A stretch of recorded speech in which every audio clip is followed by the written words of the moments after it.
All right, let's see if we get live.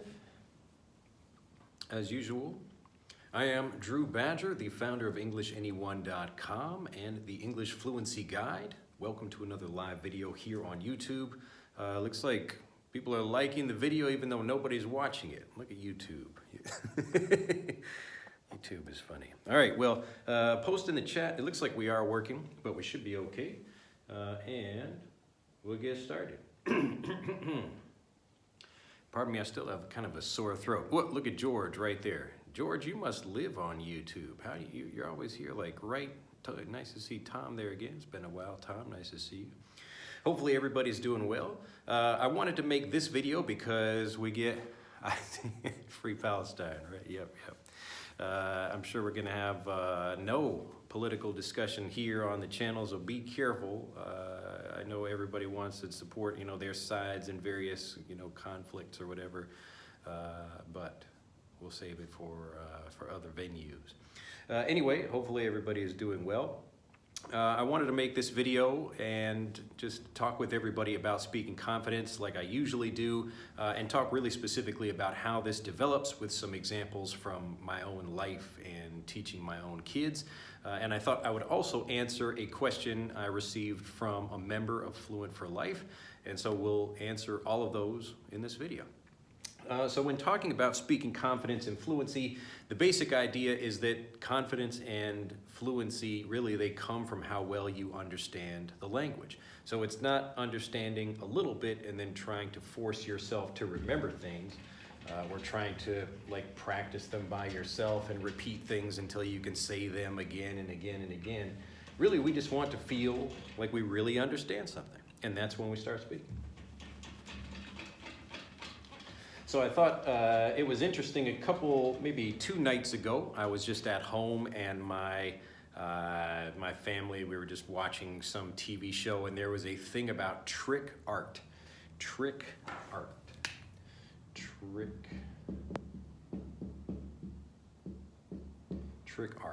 Now, trick art, these are, we can often call these optical illusions. So an optical illusion, like your eyes, optical illusion. An optical illusion, like when you see something and it looks like it's far away, but it's actually right in front of you, something like that. Well, look at that, Nils is here, nice to see you again.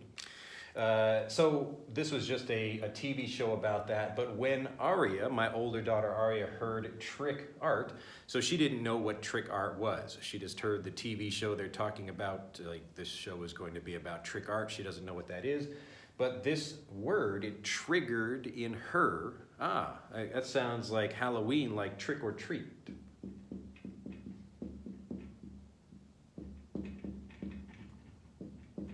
So what you notice very quickly, especially with kids, is they're making connections between things and they're looking for patterns in the language, and this is what gives them the certainty to understand words and grammar and pronunciation. So when they hear something like, oh, look at that, trick, like I've heard that word before, I think I know what that means, trick. And then we've got, so trick art and trick or treat, so trick like a magic trick. And all of these things mean like, we're going to do something interesting or something funny that it's going to mess with us in some way, or it's going to surprise us or something like that.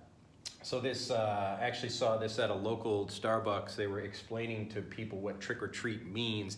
If you don't know what this is, so people going, like little kids, they dress up on Halloween in the United States, and they go from door to door in their neighborhood and they ask people for candy and they say trick or treat.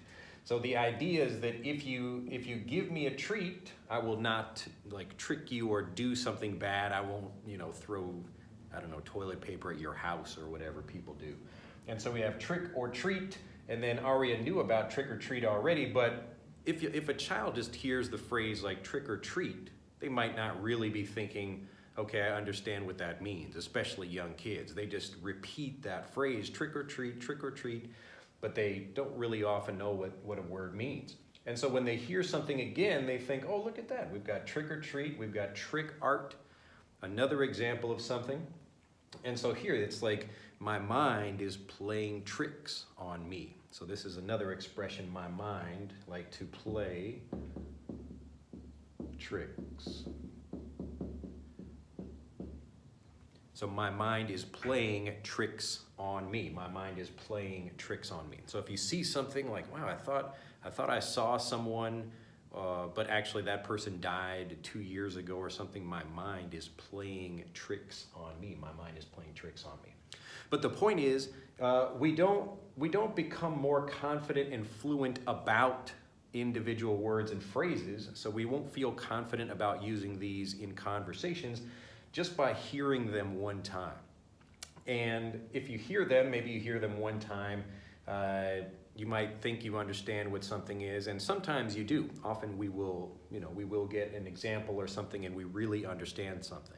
But a lot of times we do not. So we hear something and really it's, again, more and more examples of something, and that's really what builds the confidence and fluency that allows us to speak. So if you want to feel confident and certain when you speak, how you learn is very important. It's really the most important thing. Hopefully this makes sense. I want to give one more example before I talk about this other question that I got from a Fluent for Life member in just a minute, but I'll check back and look at chat right quick, make sure nice to see everybody there. Everybody's doing well. Diego finally made it to the live of this channel. Welcome, welcome. Remember, you don't need to be here live to get the benefit of the lessons, the videos. It's all the same content. It's just if you have questions, it's nice if you ask them. But it's, again, the same content, even if you miss it. So we always make these live videos available so anybody can watch them later. All right, greetings from Colombia. Let's see, Regina, nice to see you from Brazil. And Anna there, let's see, Viet, let's see, hello from Vietnam. Liz, hello everyone. And Charles from Korea, another person from Korea, Aubrey from Korea. Look at that, from Kenya. I like to watch live and also later. Okay, well that's great. Enjoy the live video if you like it live. Let's see, Patarapong, if I'm pronouncing that correctly, from Thailand.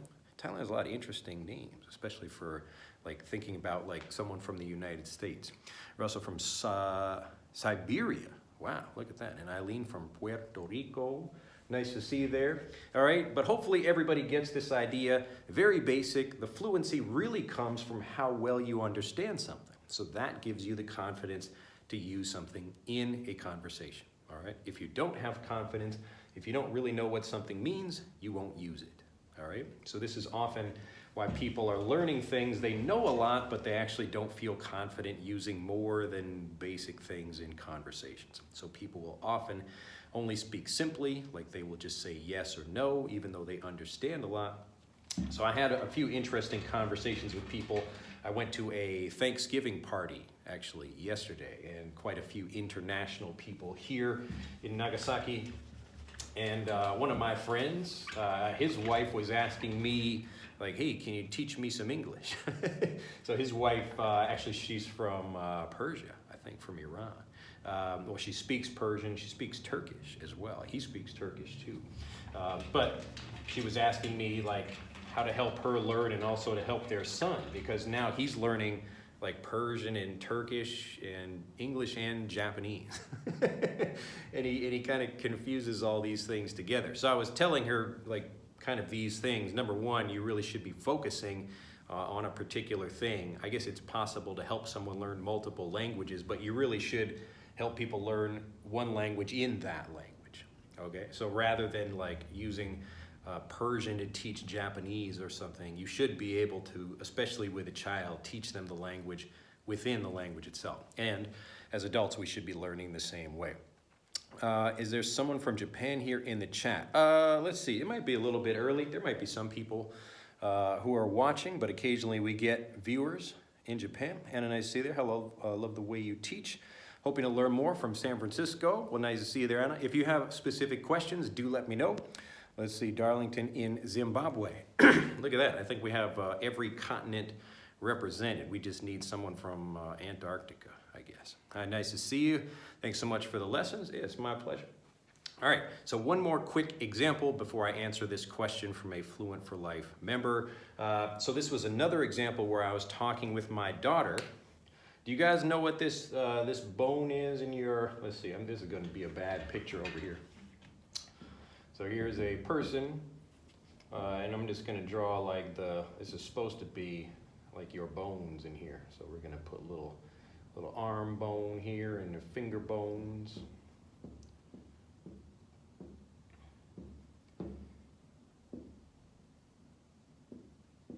So these are supposed to be your bones over here, and you got a rib bones over here.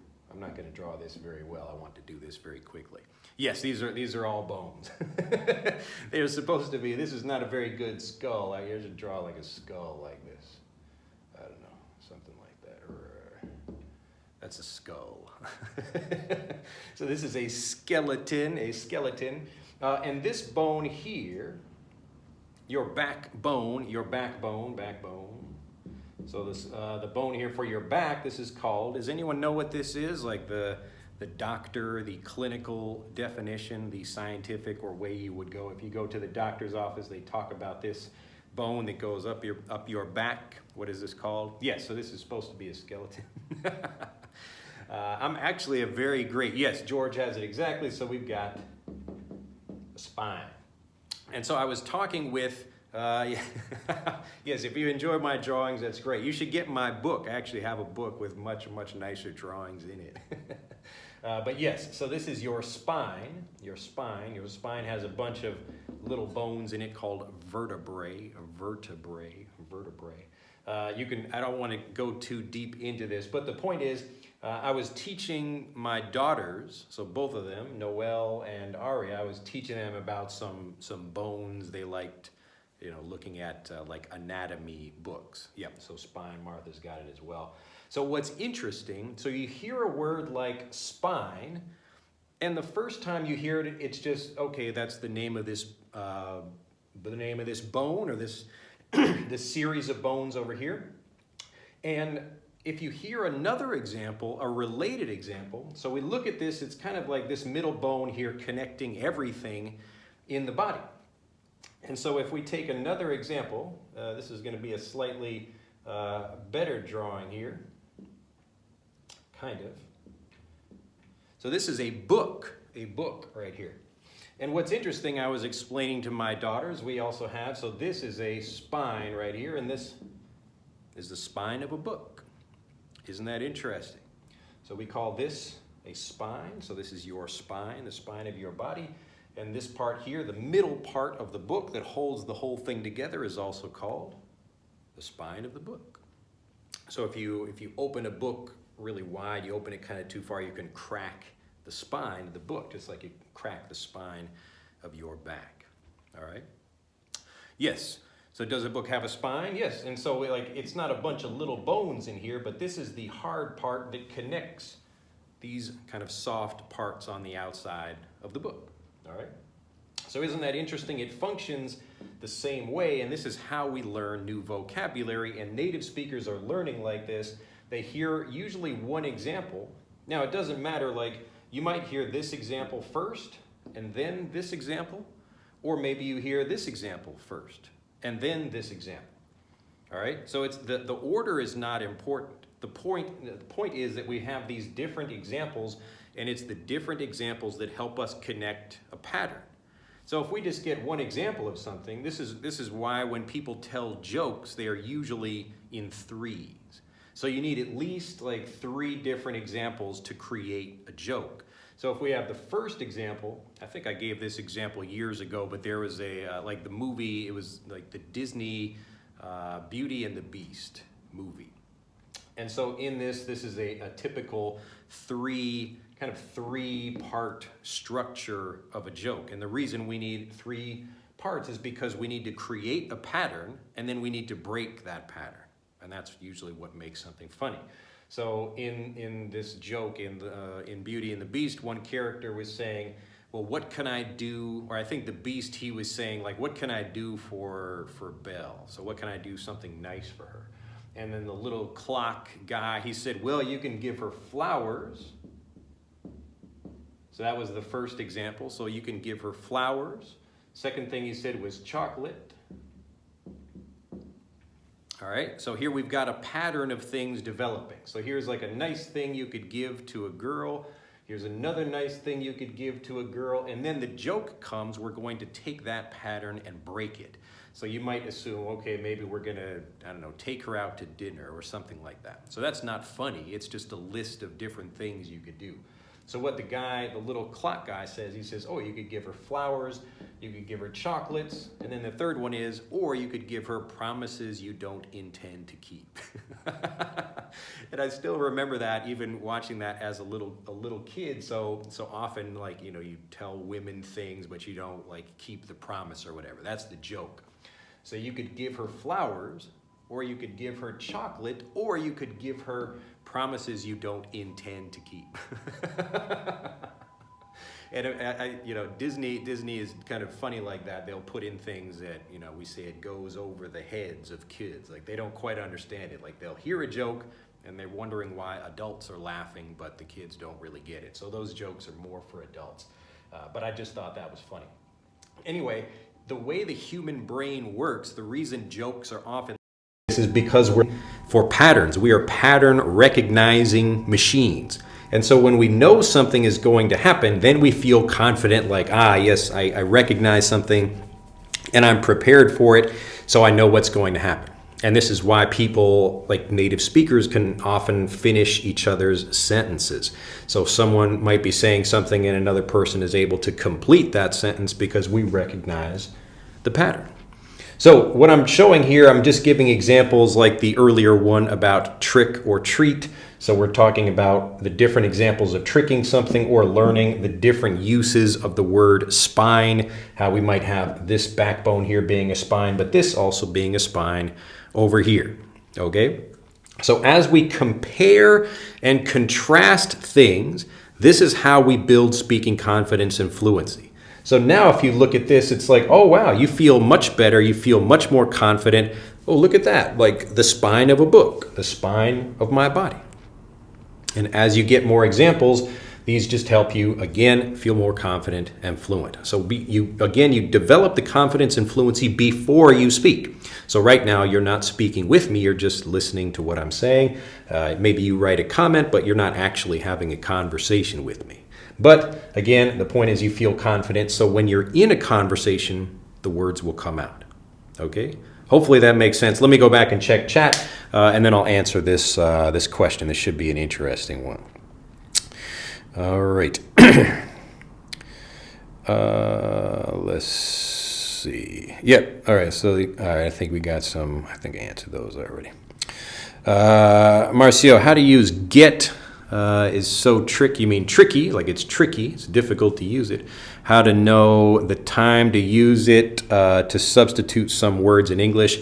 Marcio, if you look on my channel for the word get, you will see some videos with that. Also in Fluent for Life, we cover that. So that's in the whole visual guide to phrasal verbs, as well as specific lesson sets that cover that. So we teach you how to understand words like get, like a native. So I have covered this before. You can just check the channel for that and you will see more examples. Let's see. So I feel confident but not certain, says Red Army Red. How to overcome that problem? Well, why are you uncertain? You have to think about what is the cause of that. So why are you uncertain about something? And I guess the more interesting question is, how can you be both confident and uncertain? So because I mean, really they go together. It's kind of like it's one thing. So if you have, it would be hard to be confident. I mean, you could kind of feel confident but still uncertain about your vocabulary. I guess you could feel that way. But typically these are going together. But most people are unconfident and uncertain about their vocabulary because of how they learn it. So they usually get like a single example of something and try to repeat it again and again. Or maybe they're trying to study something and understand it logically, but not get enough examples to really really understand the difference. So I'm going to give you an example of that today after I go through these comments. But that's basically the idea. So we want to really understand something very well so we feel confident using that thing. And so the confidence really goes along with the certainty that we get before we speak. So if we're in a conversation and we don't feel certain about vocabulary or pronunciation or something, then we won't use that thing. We will naturally try to find something different or easier or something like that. But do check the channel. You will find more examples of that. Let's see. And Liz says, how does the use of varying vocabulary levels impact our fluency when conveying the same meaning? Liz, if you have a specific example, that's a good question. But again, when you say like the use of different vocabulary levels impacting fluency, like the fluency doesn't change depending on what level, like if you're using a more basic word rather than a more advanced word, that wouldn't really matter. It's more about how well you use any vocabulary rather than can you not use it at all. So if you have basic vocabulary and you can use that fluently, like the way children can, so often children are speaking, you watch, like yesterday at this Halloween, or Thanksgiving party I was at, there were kids there and they were speaking some basic things, but speaking very well. So they weren't using, like more difficult academic vocabulary or things like that, but they were speaking fluently. So your ability to speak and the kind of vocabulary you use are not really connected. It's just how well you can enjoy or feel confident about using what you know. So if there are more difficult things that you don't know, then don't feel bad about not using them. You should just learn to understand those things better, and then you can work those into the conversation. I guess the only difference is if you need English for academic or some kind of higher level professional use and you have trouble understanding more difficult things, then you just need more practice with those. Kind of like we've shown you already, but I'll give you some more examples in a minute. Let's see here. Well, Keiko is here. Good morning from Japan. There you go. Nice to see another Japanese learner over here. All right, hopefully you guys are getting it. So Regina, talking about parts of the body. Yes, so connect a pattern, got it. So this is, again, working with the machine that you have. So your brain is a pattern recognizing machine. So you can try to give it information to like remember, like a list of things, but it's really difficult for us to do that if we don't organize it like this. So we have to create some kind of pattern or make some kind of connection that allows us to understand things. Simon says, I'm a beginner in English. I hear, but I cannot speak. How do you help me to speak easily? Well, Simon, you just have to understand better. That's really all you have to do. So you don't have to be, I'm sure people are not really beginners here. They might call themselves beginners, but anybody watching on my channel is probably not a beginner. All right, so Liz again says, this is especially true when conversing with someone and they inquire about a word I've used that they don't understand. Oh, like if you're talking about you, like if you use a more advanced word that someone doesn't know, well, yeah, that's not really a fluency issue. That's just a knowledge issue. So I could be talking with my kids and I use some vocabulary they don't know, and that has nothing to do with my fluency or their fluency. It's just they don't know that particular vocabulary. Let's see here. Oh my goodness. All right. Adrian says, I'm a native Spanish speaker. I'm still having problems saying the word sheet. As I always say, shit. Yeah, that's right. But I can say spreadsheet or Excel sheet with no issues. I feel frustrated with that word. That's really interesting. But that's a common thing, actually, when people will be able to say one thing and by itself, or like they can't use it, but they can say it with something else. But that's a good way to practice that. You might try practicing it in your head, like in your head, say spread, and then sheet, sheet, sheet, sheet. So I'm saying spreadsheet, and if that will help you connect the word better. So it sounds like you can do it. You just have to play with the word a little bit. And also, I would always compare, again, like I'm teaching with these other things about vocabulary. It works the same way with pronunciation. So we would have an example like sheet. I would look at like other words that like you could pronounce, like feet or sleet or peat or something like that. So see what the particular issue is about what sound you really can't make, because it sounds like you can make the eat sound, like eat, or even if it's not spelled this way, the same pronunciation, like defeat or wheat or heat. So those are, the spelling is different, but the pronunciation would be the same. Also, if you have Frederick, you can use that level where we're talking about EE and EA, and it will give you lots of practice with that. And it will also give you practice with the, I think, level 3. Well, many levels actually have the short vowel I sound, like shit, that word. So the pronunciation is very different. I, shit, hit, spit, split versus E. So the long vowel E sound. So if you don't have Frederick already, you can click on the link in the description below this video to get that, but that will take you through all of these levels of pronunciation and spelling as well. So you can learn how to make those. All right. Let's see if I go back through here. Now your microphone started to work fine. My microphone should be fine. It's the same thing I'm doing every day. I don't change anything with it. I turned the gain up slightly just because people are complaining about that. And the psychotic teacher is back. Let's see. Maybe that means ninja right there. My ninja. All right. Yeah. Don't get too psychotic on the channel now. All right. Darlington says, what time do you start giving the lesson? Need to learn much more about essays and reading and IELTS. Well, this channel doesn't necessarily focus on, it's not like an IELTS channel. I'm sure you can find other people who focus on those specific tests. We just help people with fluency and speaking confidence, and obviously those will benefit you if you're taking a test. But I don't also have a specific time when these happen. Often it's usually Thursdays around this time, Japan time, or today is Monday, so occasionally they will be on Monday as well. So repetition is a good way of recording something. Again, we don't necessarily want to repeat a lot of information. We want to get varied review. So naturally varied review is much more important. Because if I just repeat something, if I look at this and I'm trying to remember the name of a particular bone, like whatever the bone is, I'm just using spine as an example because this is something I had taught with my kids.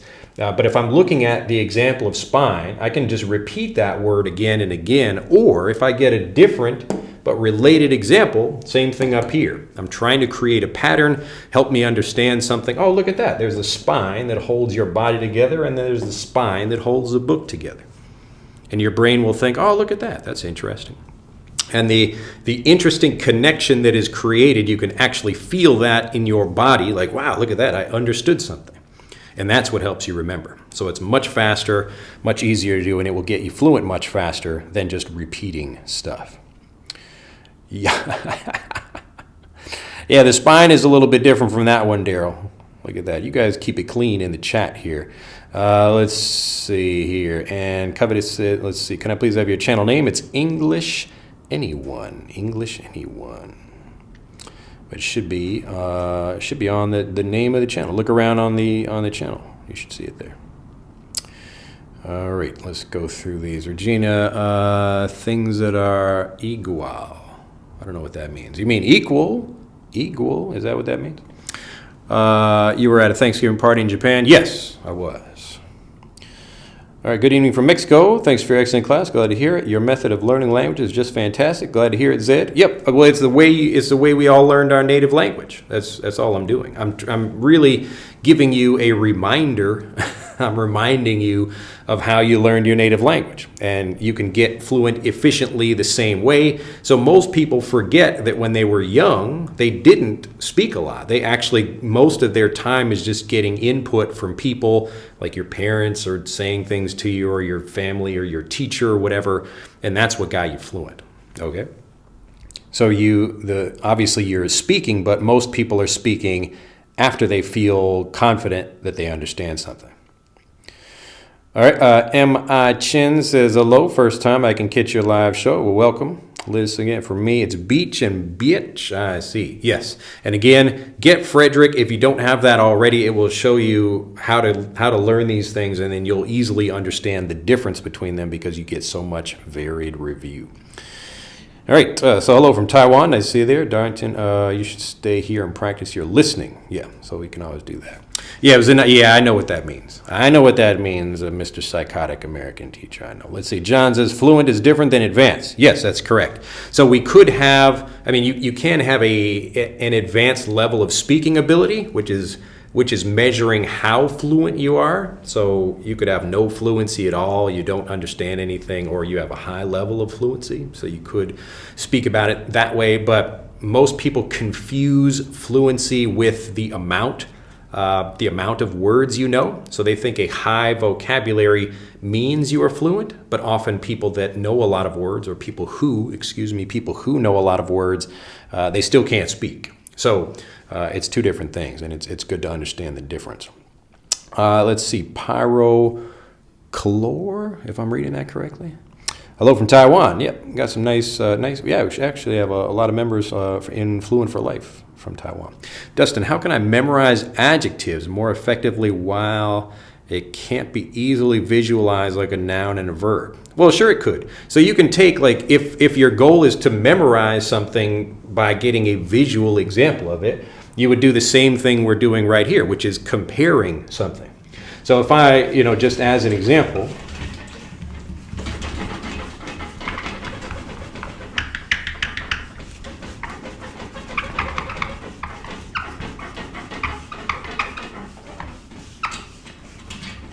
if we begin like we're talking about an adjective or even an adverb, it would work the same way. But yeah, certainly an adjective, that would give you like a visual thing, because we have an adjective for a noun. So if I'm comparing things, even something very basic like red marker, blue marker. So the adjective is the color here and the noun is the thing. But again, I can also do that with an adverb if I'm talking about like moving something, like to move the marker, or move the marker quickly, like that. So I can move it quickly like that, or I can move it slowly. All right? So there are always ways to understand these things, and if you get to maybe a really high level and you really can't think of a visual way to do it, you should be able to understand vocabulary with more basic vocabulary in English. So again, this is the way you learned your native language. The only way you could learn it is by getting messages that you understood. And I'm giving you some examples of those. And we'll get into the recent one that I got from a Fluent for Life member in just a second. It says, how's it going, Drew? The 4th Thursday of November is Thanksgiving Day. Thank you for teaching us. Let's bite a big turkey. Yes. So yes, it was a Thanksgiving party out here. And yes, it was not on like Thanksgiving Day, but we get to enjoy the party out here anyway. From Tokyo, Japan, Akihiro Kojima-san. Nice to see you there. Yes, I was just in Tokyo last week. I was in Shinjuku with a friend of mine. Let's see. Konnichiwa. Ohayou gozaimasu. Says Tom. Okay. All right. Well, let's give you this example. So Resid, if I'm pronouncing that correctly, R-E-S-I-D, this is just a member of Fluent for Life. He was asking a bunch of questions about related examples about selling. And so I thought I would just make a video about this because a lot of people could benefit from this as well. So let me give some examples. Well, and Jasper's Live, good morning from Yokohama. Nice to see you there.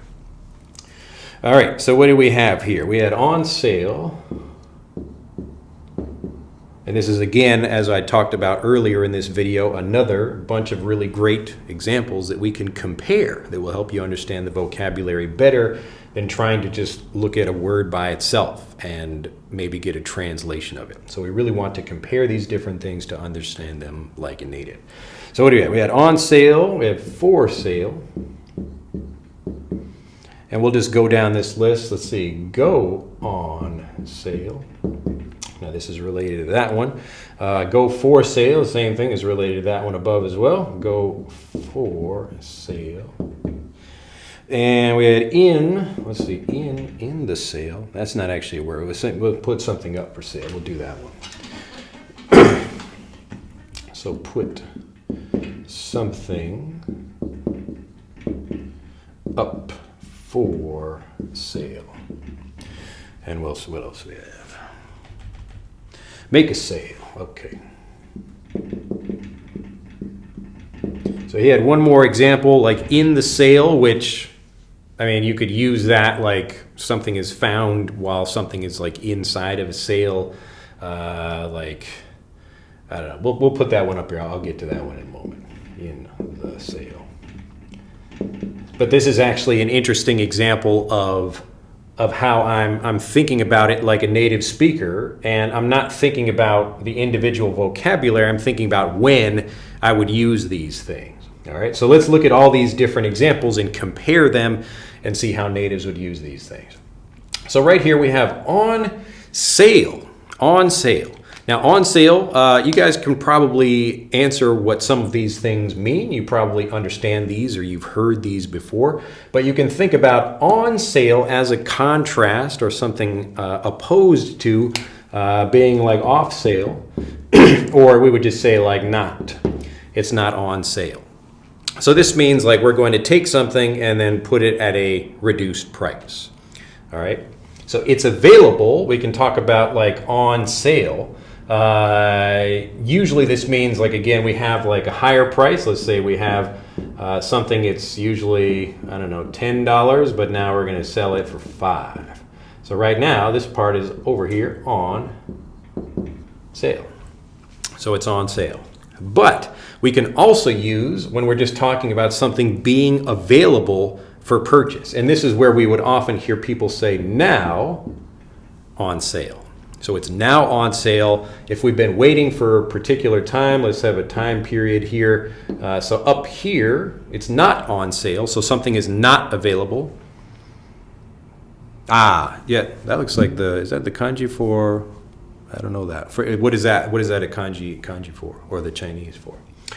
So this is before we start a sale. The sale starts here, and then from this point until this point here, it's on sale. So something is now on sale, and again, we can hear this like and this is why it's important to remember that we don't just have vocabulary by itself. The vocabulary means something in a particular situation. So again, we've got on sale meaning there's a discount of some kind, or we could also have on sale meaning it's just available for purchase. So now something is available, it's now on sale, now you can buy it, but maybe before it was not, and after some period it will not be on sale. So it's not on sale anymore.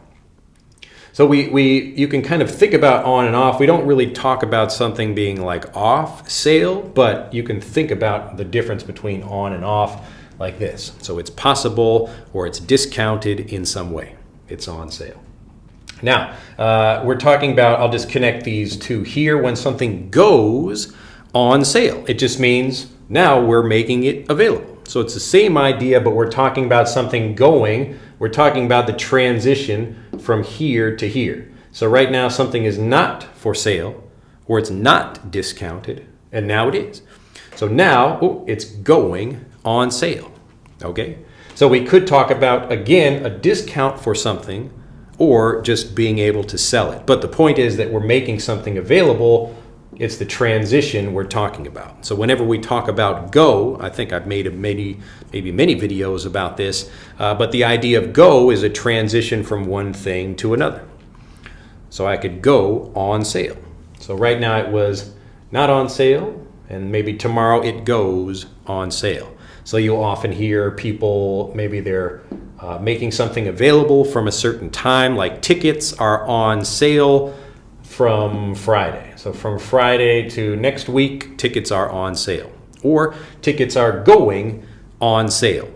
Tickets are going on sale from Friday, whatever. Okay. So the only difference here by adding go is we're talking about a transition from one state or situation to another. So it was not on sale or not available, and now it is available or discounted. Okay. Everybody getting it? Hopefully this makes sense. So the point is to review lots of different examples and see how these things work together, and that builds your confidence to use these things in conversations. But do let me know if anything is still unclear. All right, now we have for sale. This again just means something is available. It's just another way of saying that something is available for selling, okay? So like if I'm keeping something, let's say I have a store. So you might go to like some stores and you'll see, like let's say there's some nice clothing. You know, I'm not going to draw this very well. Here's like a shirt hanging up over here. This is a clothing store, a clothes store. But in the store, there's also, let's just say, here's a dinosaur. There's like a dinosaur head up on the wall. And people will walk in, and maybe that's a popular thing. People like to go to that store and look at the interesting things on the wall, like a dinosaur head. And so people will say, oh, wow, is that for sale? Is that dinosaur for sale? So like, is the purpose of it, are you selling it? Is the purpose of that thing to sell? Are you selling it? Is that dinosaur for sale? Is it for sale? All right. And so people here, we're talking about for, like, what is the purpose of something? Is this dinosaur here because you want to sell it? Or is the dinosaur here because you got, like, I don't know, it's just like here for decoration. What is the purpose of it? Okay. So typically when we hear for, oh, okay, it's like it's for sale. So sometimes you will go to a store and like, this is not for sale, but this is. All right. This is not for sale, but this is. So, ooh, look, this t-shirt is for sale for however much money. So it's for sale for $5 or something.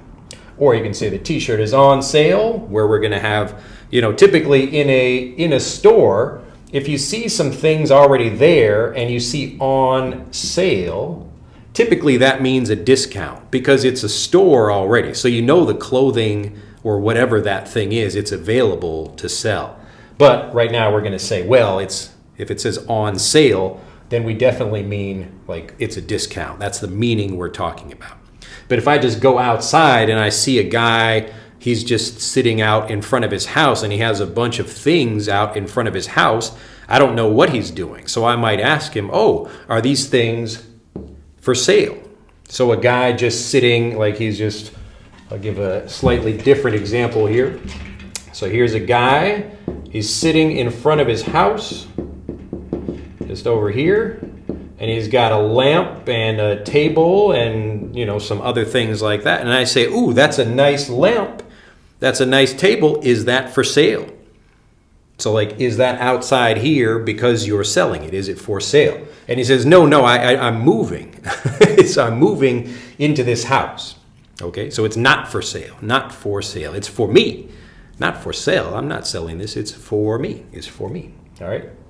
So everybody get it? So this is why you will hear different things in the same situation. So the nuance or the meaning might be slightly different. All right. But the point is that as you're comparing these different things, it makes you feel confident, more confident about it. So Keiko was asking about discount. So again, as I mentioned, when something is on sale, it can mean that it's just available. So let's say I'm selling tickets to a concert. I'll make this a bit more clear. So the concert tickets, let's say this is a Thursday, and then Saturday over here, and then we got Friday. So concert tickets go on sale from here to here. Now, this can mean, number one, a discount. Well, here, a discount. Or it just means available. I'm trying to write quickly over here. Available. Pardon me as I close this. Getting light.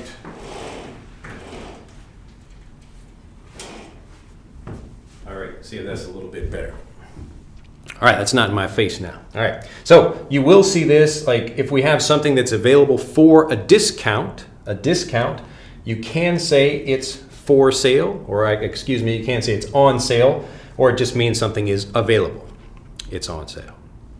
All right, so yes, Regina has it. It's important to understand the context. But this is why you can ask people questions and say, oh, like, is something for sale, or what do you mean on sale? Is it like a new thing that you're selling now, or are you selling something that was already available at a discount?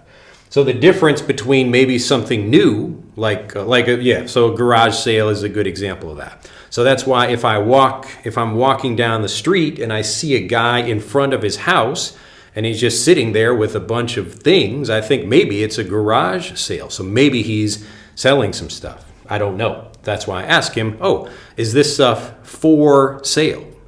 So I would use for sale before I say on sale because I don't know if he's selling anything or not. Okay? So for sale or on sale. So again, it could mean a discount or it could mean it's just available. But typically, if you're in a store and you see some clothes there that's like, it says on sale, typically they would mean it's a discount. So there's a reduced price, or they would just say like sale. It just says sale by itself. Yay, it's going to be cheap sale. And this is interesting, like in Japan, people use this a lot. So it might not be going cheap, but it could be like going for a reduced price. So maybe not cheap, but like less than the regular price. Okay. So going for sale is the same idea where we're talking about like there's movement somehow. So it's going for sale, like I'm making these things available. So if I have some clothes or something, I'm doing a garage sale. So I'm in front of my house with some old toys or books or clothing, other things like that.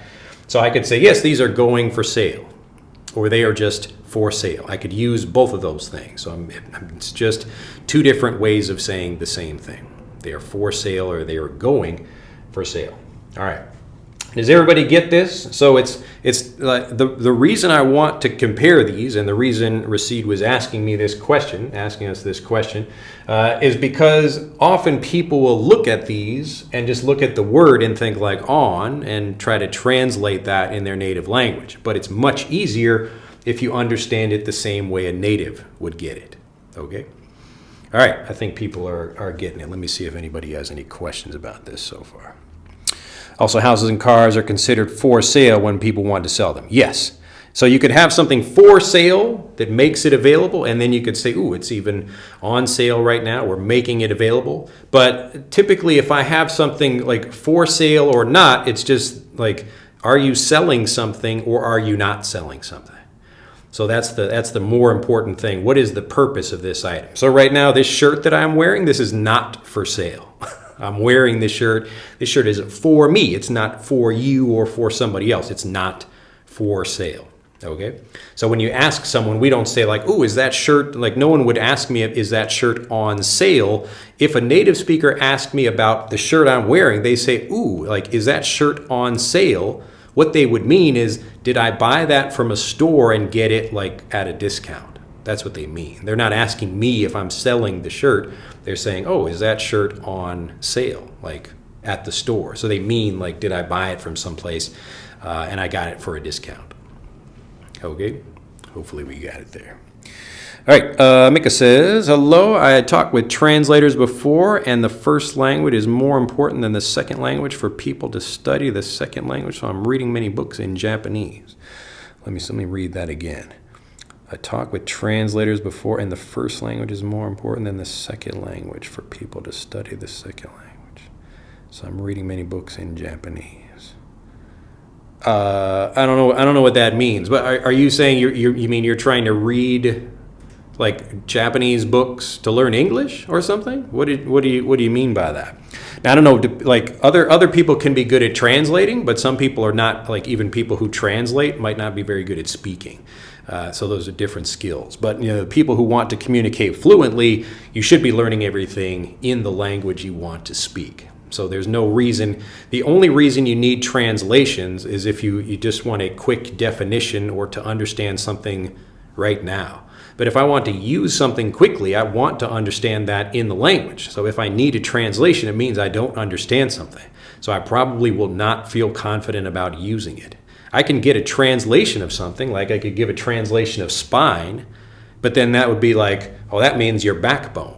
But then if you get the example like I gave before about the spine of a book, then I wouldn't understand that. So you see the difference? Like one is me thinking like a native. Me thinking like a native is looking at like backbone and spine of a book and comparing those two things in English. But the other is just getting a translation of one thing, and then I wouldn't be able to make that same connection like a native speaker if I'm trying to translate that as well. So this is why, really another reason why, you shouldn't be translating anything. So you should be learning all in English if you're trying to learn English or you're trying to learn like a different language, whatever that is. But the reason people use translations is because they don't actually understand what they're learning. That's why you need the translation. But if you learn it and you understand it the right way, then you don't need the translations. And you can understand something the same way a native does. So right now, this is a lesson. It's like I would explain this same thing to my daughters. Okay? So I'm not translating anything. I'm just helping you understand the difference when we would use these things. So when do we say on sale rather than for sale? What does that mean? All right. Now, related to this, to put something up for sale, this just means to make it. So we still have for sale. It's the same idea. So something could go for sale or just be for sale, or I put something up for sale. And now this phrasal verb here, to put up, typically we mean like making it available. Oh no, I gotta sneeze. Hey! I got it. All right, pardon me. So put something up for sale. You can kind of think about this as like putting it up online like that. So putting something up for sale, or just like I could put something out for sale as well. So if I have like a house or a store, now I'm going to put something like in the shop to make it available. I'm putting it out for sale. Or I can put something up, like kind of raise it to a higher level, put something up for sale as well. Okay? So you don't have to think too hard about these, and I don't want you to think that there's only one way to express these ideas. We're just looking at some very specific vocabulary, but you can see how a lot of these, they mean relatively the same thing. Okay? And now, to make a sale, this is when we actually sell something. So if I am a salesperson, like at a store or something like that, and I sell this marker, and someone gives me some money, I just made a sale. I just made a sale. All right? So this is the same way we would talk like yesterday I made a sale, I am making a sale, or tomorrow I will make a sale. It just means you sold something. Okay? All right, and in the sale, this is the one I was trying to think, when would I use that? Like I would only be like this particular words, or these three words in this order, talking about something in the sale. That might be talking about like, am I selling, I don't know, like these three things? Like is this eraser included in the sale? So I'm selling these three things, and someone asks, oh, is the eraser included in the sale? Like that. I mean, that's really the only time I can think of. Maybe there are others, but nothing is coming to me right now. But typically that would be the time you would use something like that. So in the sale. All right, I think people got it over there. Raul, nice to see you there. All right, I think, yeah. So houses and cars are also considered for sale when people want to sell them. Yeah. So anything could be for sale. It doesn't matter what it is. You could sell an airplane. The airplane is for sale. It just means that's what we're doing with it. We're trying to sell it right now. So something is for sale. A building could be for sale. You could sell your soul. Oh no, my soul is not for sale. So people will say that sometimes, like, I can't be bought. My soul is not for sale. Not for sale. All right, let's see. All right, I think I got that one. Pyrochlor again, anticipate versus participate. Yeah, it's a little bit different as far as comparing words. They sound similar. So anticipate means to think about what will happen in the future. So if I'm looking at a cloudy sky, I can anticipate some rain. I will think maybe something will probably happen. And participate means to be included in something. Like right now, you are participating in this video by commenting. So you are being a participate, and anticipate. But when we're looking at words like that, it's important to break them into pieces. So like anticipate. So anti meaning before. So like AM and PM for the time, like AM, like ante-meridian and post-meridian. So this just means, is it before And I think it's even the same thing like in like Spanish works the same way. It's like antes delante or whatever, like después or something like that, if I remember that. But it's before and after the same way. So anticipate means like, okay, we want to think before about what will happen, to anticipate something. Dustin says, is there any difference when you said you shouldn't be translating, instead you shouldn't translate? No, there's no difference. So I'm just talking about in general you shouldn't translate, and also, yeah, there's no meaning for this specific usage, no. And often people will say, like, you shouldn't do that or you shouldn't be doing that. They mean exactly the same thing. It's just different ways of saying that. And that's another thing you learn when you learn like a native. And this is why I always tell people you can't learn just with one person, because if you learn with only one person, you think there's only one way of saying something. And even if I give you different ways, you really should be hearing many different native speakers give examples of things. So this is exactly what we do in Fluent for Life. We really want you to see how different native speakers respond and how different people say things. All right, because there's not just one way to say something, and often you will find some very interesting or different or simple or more difficult ways of saying things. Let's see, a plot for sale, says Simon. Yep.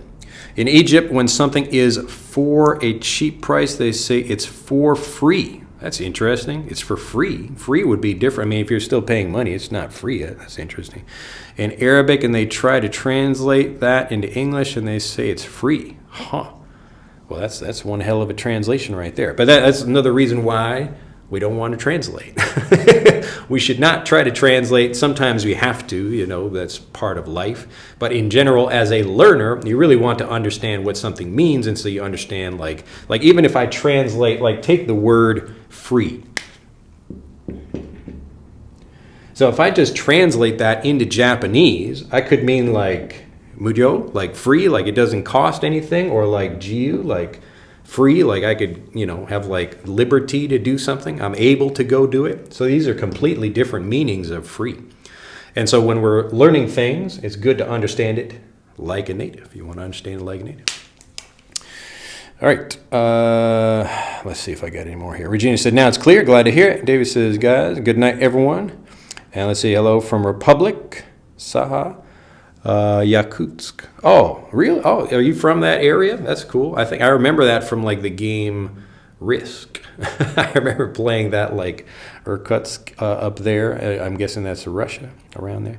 Greetings from Murmansk region, says Nelly. Sorry for the confusion. What I wanted to say is that when foreigners learn English, they need to study their native language well to improve. I still don't understand. I don't know, like when you say foreigners, like are you Japanese? I'm guessing you're Japanese. I think you're in Japan and you have a Japanese name. But if you're talking about like foreigners in Japan learning English, or you mean like Japanese or like other people learning English, people should be learning English in English. It doesn't matter where you live or who you are. In the same way that, if you're Japanese, you should be just learning Japanese in Japanese. Same thing. Question, can you pronounce lied, long, live, fall, and beach with your handsome mouth so that we can catch proper shape of mouth through position, if possible, for those? Well, long, live, fall, beach, lied. But if you'd like to hear me pronounce words over and over and over again whenever you want, just get Frederick. You won't see my mouth moving, but the more important than that is comparing different sounds, all right? Comparing different sounds. So, having, rather than like you listening to like one word repeating that, like you want to hear related words, similar words, slightly different words, like pin and pit. And then you will naturally develop a better pronunciation for that. And also, like this is what I call sound transitioning, but this is making it easier for you to pick a sound that you can say.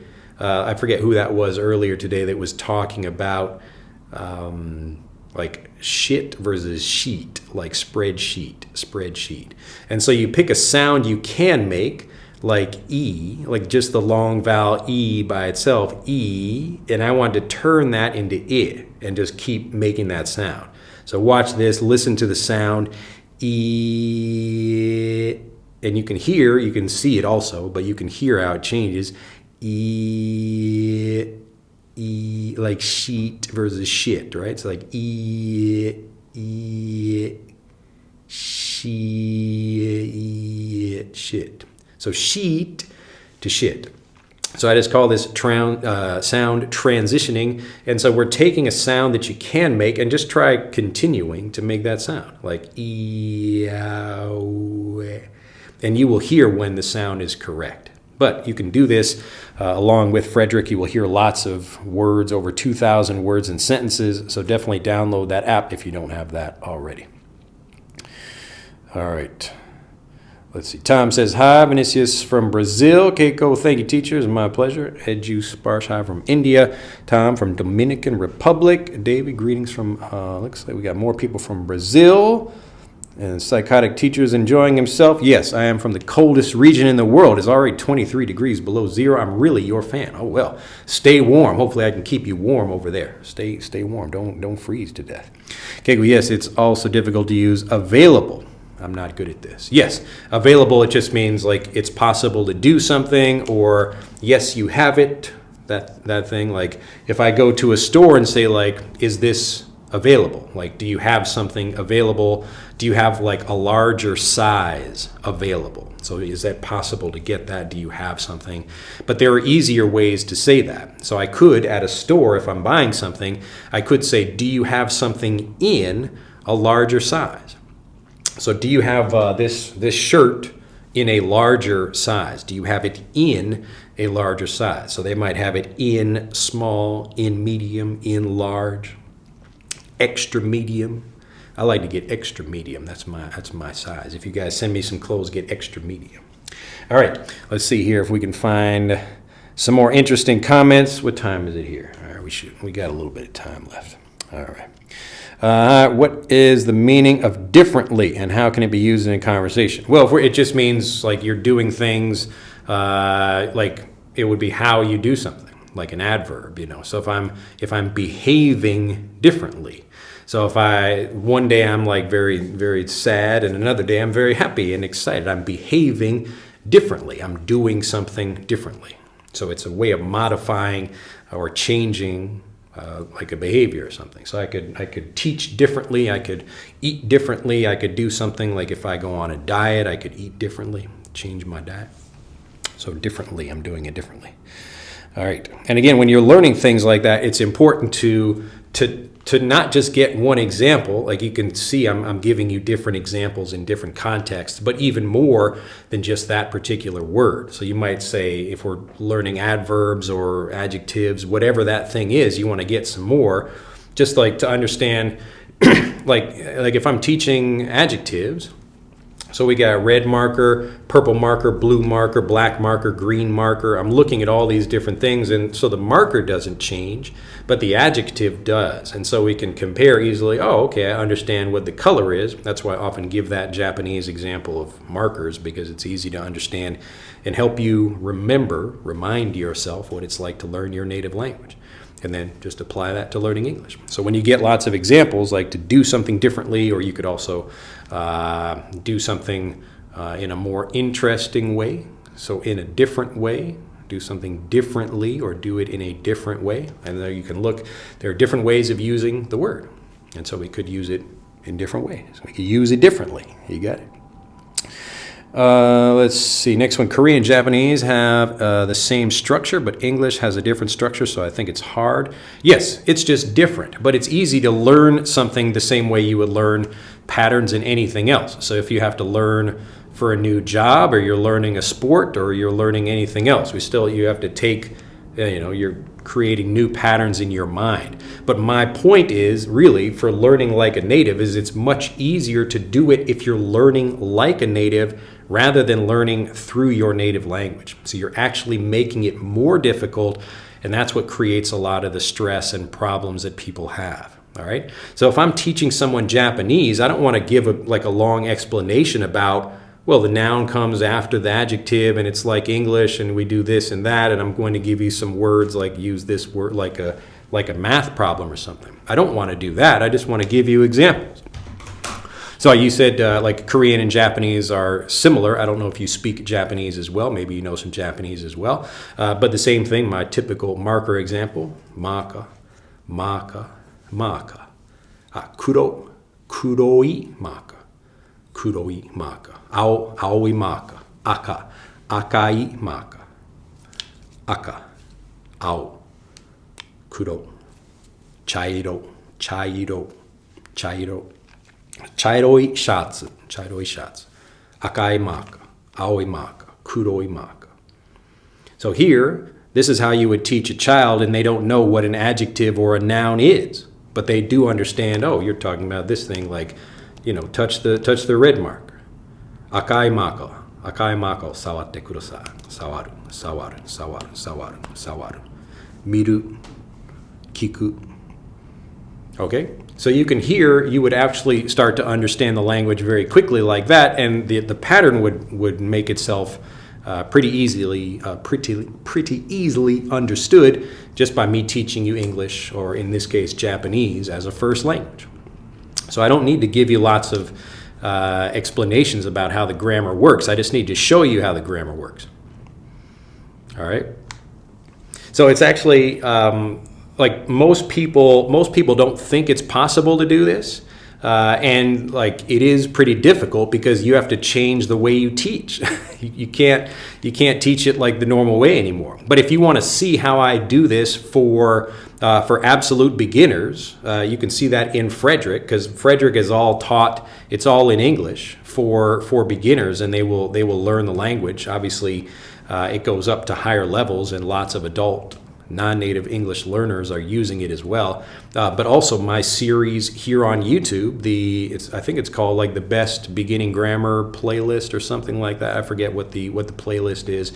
But that's teaching English all in English. And I show you exactly how to do that, even more difficult stuff.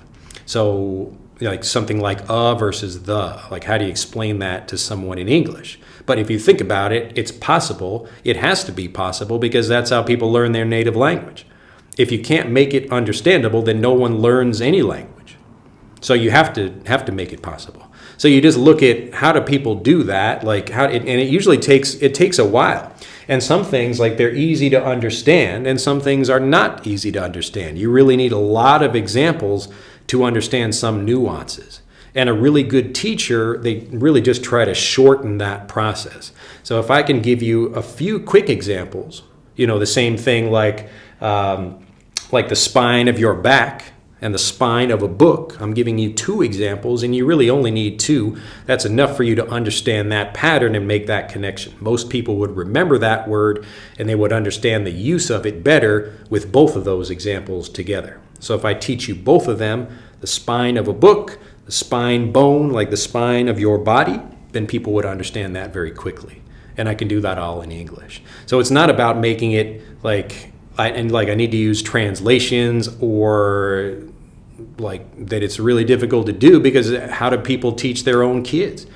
They have to be able to explain things, and often even regular native speaking parents are not very good language teachers. They're just saying things to kids, and often kids don't know what they're saying. They're just getting lots of input, and the brain is working very hard to try to understand things. But it's not that difficult to do when you start thinking like this as a person who can teach someone their native language that way. But I would love to find a Japanese person who does that teaching. I mean, it's how people, again, are like, I basically just listen to what parents are saying to kids or what Japanese people say to each other. That's how I learn the language. So I'm looking at, like, what are the words that people say in certain situations. I'm not trying to translate it through English. I'm just looking at, like in this situation, someone said this. Gesundheit. Yeah. Yeah. But I think people are getting it. But it's not that difficult when you figure out how to do it. It's like you start understanding it and you make it like, okay, I need to make something understandable. And until it's understandable, I just likely need more examples. And that's really it. Good morning from India. I think I got that one already. What's the definition or the difference of a marsh, a moor, and a swamp? Says Davey. Rather than me like trying to tell you what that is, just Google that. Do a Google image search of those 3 things. and that will make it much more clear for you. This is also why we do have multiple images for all the words in Frederick, so you will understand how they work better by looking at different examples of that. Nasir says, hello. Nice to see you there. Kim, hello from Ethiopia, lives in Australia. Good morning. Language acquisition is the best way to learn a language, and a lot of repetition, says Avalo. Yes, and I'm basically trying to explain to people what that means, what it means to acquire a language. So if I just tell someone, hey, you should acquire the language, don't learn the language, acquire the language. And people are like, well, what does that mean? Then I have to explain the difference between learning versus acquisition. And it's just like, all right, well, we're gonna get into a long discussion about that. And that's really the trickiest part. The most difficult part for me about what I do is trying to explain to people how it works, because they don't believe it's possible. So I'd say, oh, you just learn English like you learned your native language. And they're like, well, I can't do that. I don't live in America, or I don't have native parents, or they're kind of looking at all these different examples, when really it's just understanding something in the language itself rather than through your native language. And so the point of this is we want to understand the language like a native speaker. That's the whole point. It's like what I'm talking about in this video about giving you the confidence and certainty to speak. When you understand something like a native, you're like, I really understand what that means. Okay, so rather than trying to think through a translation or a rule or something, I want to just understand it directly. And that's when I speak. So that's how you gain the confidence and the certainty to express yourself. So if you don't really understand something, you're not going to talk about it. And this is the same in your native language, and it's the same in any other language you would use. All right. Yeah, I sneezed like 5 minutes ago, though. Let's see.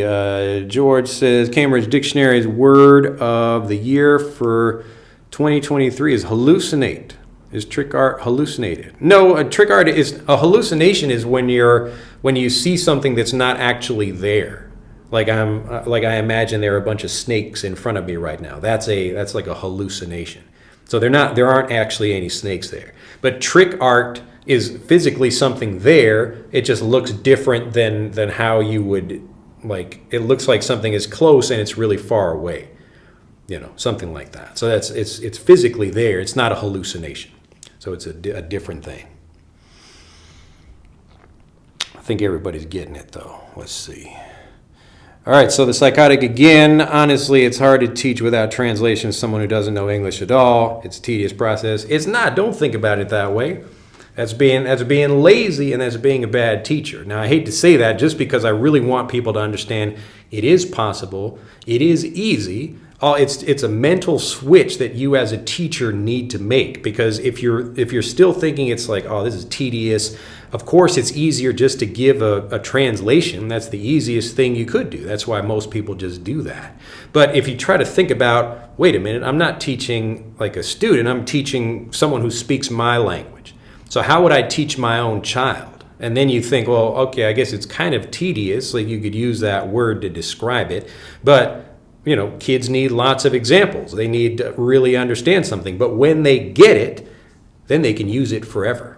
And that's the whole point. So we have to think, like I spent a lot of time thinking about how I can teach something so that it's easy to understand. The understanding is the most important part, because if you don't understand it, then you can't use it. But it's not that difficult, especially watch that series of videos. I go from, like, the very first lesson I do in that is just like eyes,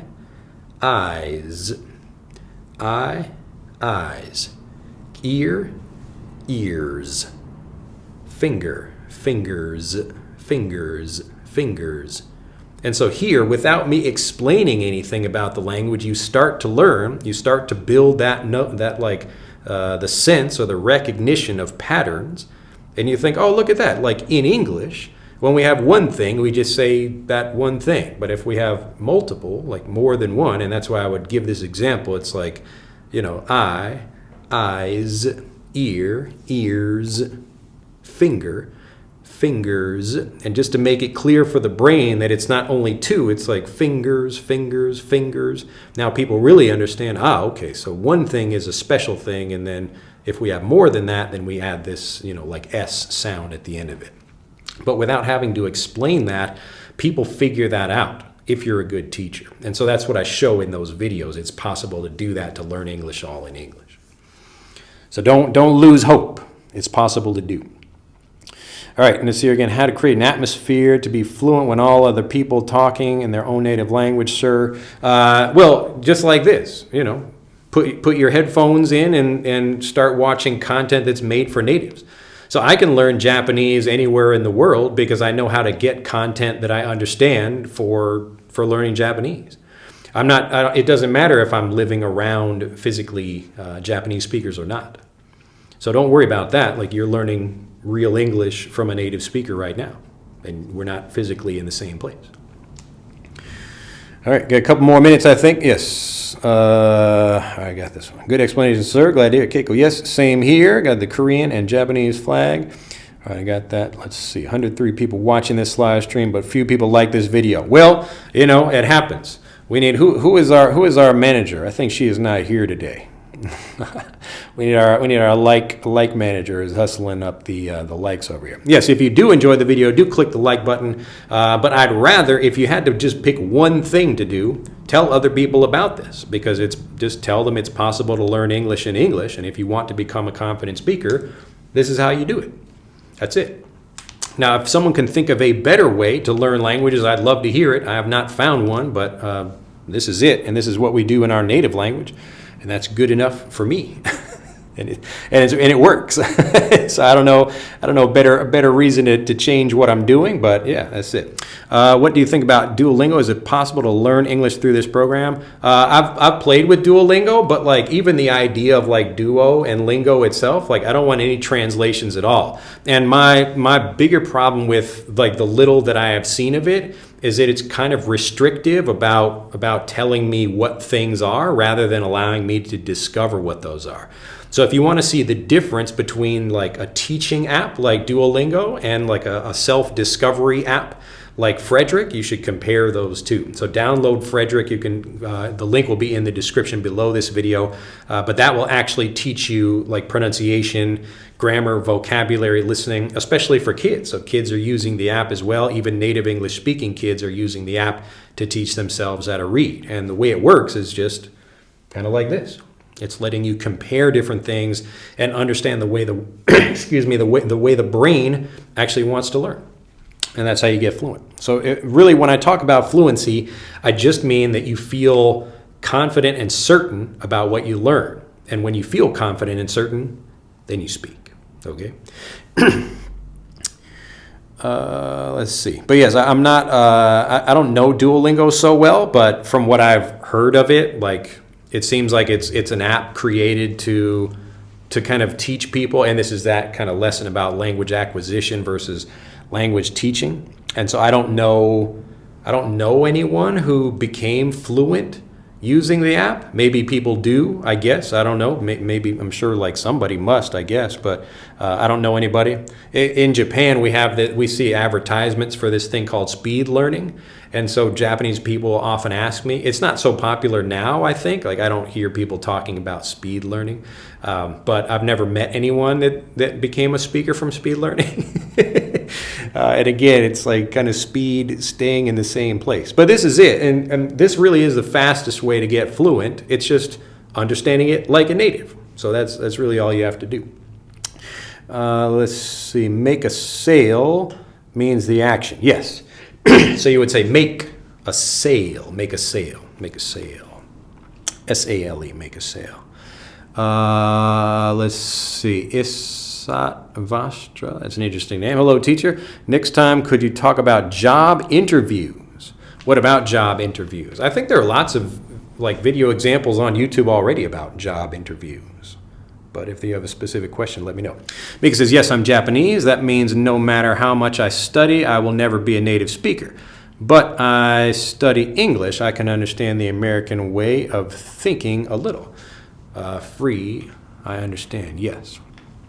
Yeah, so again, I don't know what people mean about like they can never be, like, are you saying you couldn't become like a native speaker like you live in the US? Like, well, you know, if you're going to judge your ability to speak by like being a native speaker. It's like, yeah, you know, a native, there are two parts about that. The first part is the ability to speak. And so how confident and certain do you feel about your vocabulary? The second part is the actual knowledge that you have. So I might be more of like a native speaker. People would think about me like that if I know like some TV show from 20 years ago, and I can make a reference to that show in a conversation with someone. So they would say, wow, like you know about some TV show for a long time. But I mean, I could still be a native speaker, especially of English, because there's so many different people who speak English. It would actually be more difficult for me in Japan for people to think about me as a native speaker, because I don't look Japanese. So it doesn't matter how good of a speaker I am or how much I know. I could be born in Japan and still be a fluent and a native speaker, but people wouldn't think about me that way just because of how I look. All right, but that's kind of life. But the interesting thing is that as a Japanese person learning English, you could potentially get to that level. So don't think you can't do it. It's more how you learn. But it's not about studying more. You don't want to try to study more. You want to understand more like a native. And that's a big difference. I don't want to just get books and try to read them and memorize a bunch of things. I want to get lots of different examples of how native speakers communicate. All right, so this is what we do in Fluent for Life. We want to give you lots of different examples, help you feel certain and confident about the vocabulary, and that's when you speak. Let's see. All right, Keiko says, how can I listen to good English conversation? We Japanese people inherently try to listen only to the end of a conversation.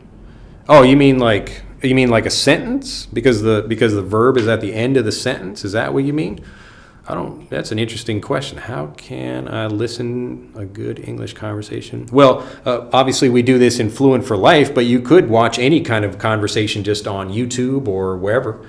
And like I talk about sometimes, I think in my video last week, I was talking about being a spy and just listening to people talk. So go to a coffee shop. I don't know where you live, Keiko. You live in what part of Japan, but there should be some place, I don't know, go to Starbucks or whatever and sit and listen to foreigners talking about stuff or find a way to do that. Now, one of my students, Gosina, so she became fluent with Fluent for Life, same thing. And so she's German, and she took a tour with she went on an English speaking tour inside Germany.